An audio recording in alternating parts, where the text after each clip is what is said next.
T20 world కప్లో చిన్న జట్లు సైతం పెద్ద జట్లకి షాకుల మీద షాకులు ఇస్తున్నాయి. అమెరికా జట్టు పాకిస్తాన్ని ఓడించి పెను సంచలనానికి తెరలేపగా ఇంగ్లాండ్కి స్కాట్లాండ్ మంచి పోటీ అయితే ఇస్తుంది.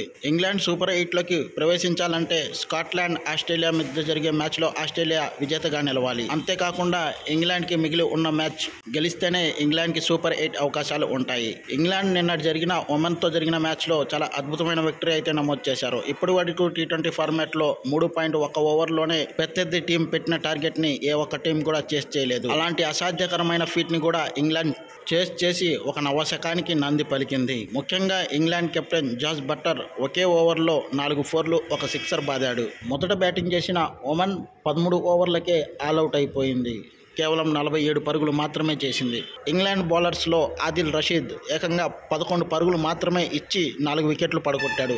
టీ20 ప్రపంచ కప్ చరిత్రలోనే అసాధ్యకరమైన గణాంకాలని నమోదు చేశాడు. ఇంగ్లాండ్ తాజా విజయంపై స్పందించాడు ఆ జట్టు మాజీ captain cum big hitter Kevin Pietersen. టీ20 క్రికెట్లో టాలెంట్తో పాటు అదృష్టం కూడా కలిసి రావాలి. ఎందుకంటే స్కాట్లాండ్తో జరిగిన మ్యాచ్లో వర్షం కారణంగా మ్యాచ్ రద్దయింది. ఫలితంగా ఇంగ్లాండ్ పాయింట్స్ టేబుల్లో స్కాట్లాండ్ కన్నా వెనకబడి ఉంది. ఆ మ్యాచ్ రద్దు కాకుండా ఉంటే ఇంగ్లాండ్ ఖచ్చితంగా విజేతగా నిలిచేది. తద్వారా సూపర్ 8లోకి ఈపాటికే చేరి ఉండాల్సిన టీం సూపర్ 8 కోసం పోరాడుతుంది. సూపర్ 8లోకి ఖచ్చితంగా చేరుతుంది, కప్పు కూడా సాధిస్తుంది అన్న కాన్ఫిడెన్స్ ని కెవిన్ పీటర్సన్ వ్యక్తం చేశాడు.